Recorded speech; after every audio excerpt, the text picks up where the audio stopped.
Chapter 4. Again Jesus began to teach by the lake. The crowd that gathered around him was so large that he got into a boat and sat in it out on the lake while all the people were along the shore at the water's edge. He taught them many things by parables, and in his teaching said, "Listen, a farmer went out to sow his seed. As he was scattering the seed, some fell along the path, and the birds came and ate it up. Some fell on rocky places where it did not have much soil. It sprang up quickly because the soil was shallow. But when the sun came up, the plants were scorched, and they withered because they had no root. Other seed fell among thorns, which grew up and choked the plants, so that they did not bear grain. Still other seed fell on good soil. It came up, grew, and produced a crop, multiplying 30, 60, or even 100 times. Then Jesus said, 'He who has ears to hear, let him hear.' When he was alone, the 12 and the others around him asked him about the parables. He told them, 'The secret of the kingdom of God has been given to you, but to those on the outside everything is said in parables, so that they may be ever seeing but never perceiving, and ever hearing but never understanding. Otherwise they might turn and be forgiven.' Then Jesus said to them, 'Don't you understand this parable? How then will you understand any parable? The farmer sows the word.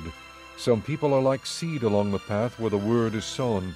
As soon as they hear it, Satan comes and takes away the word that was sown in them. Others, like seed sown on rocky places, hear the word and at once receive it with joy. But since they have no root, they last only a short time. When trouble or persecution comes because of the word, they quickly fall away.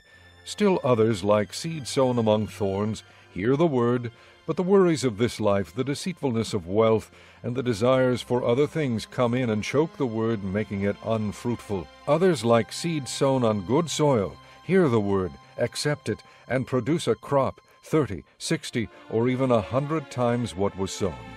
He said to them, "Do you bring in a lamp to put it under a bowl or a bed? Instead, don't you put it on its stand?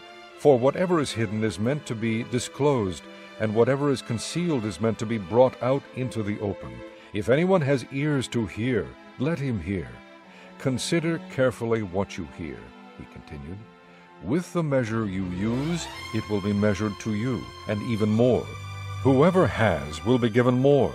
Whoever does not have, even what he has will be taken from him." He also said, "This is what the kingdom of God is like. A man scatters seed on the ground. Night and day, whether he sleeps or gets up, the seed sprouts and grows, though he does not know how. All by itself the soil produces grain, first the stalk, then the head, then the full kernel in the head. As soon as the grain is ripe, he puts the sickle to it, because the harvest is come." Again he said, "What shall we say the kingdom of God is like? Or what parable shall we use to describe it? It is like a mustard seed, which is the smallest seed you plant in the ground. Yet when planted, it grows and becomes the largest of all garden plants, with such big branches that the birds of the air can perch in its shade." With many similar parables, Jesus spoke the word to them as much as they could understand. He did not say anything to them without using a parable, but when he was alone with his own disciples, he explained everything. That day when evening came, he said to his disciples, "Let us go over to the other side." Leaving the crowd behind, they took him along just as he was in the boat. There were also other boats with him. A furious squall came up, and the waves broke over the boat so that it was nearly swamped. Jesus was in the stern, sleeping on a cushion. The disciples woke him and said to him, "Teacher, don't you care if we drown?" He got up, rebuked the wind, and said to the waves, "Quiet, be still." Then the wind died down, and it was completely calm. He said to his disciples, "Why are you so afraid? Do you still have no faith?" They were terrified and asked each other, "Who is this? Even the wind and the waves obey him."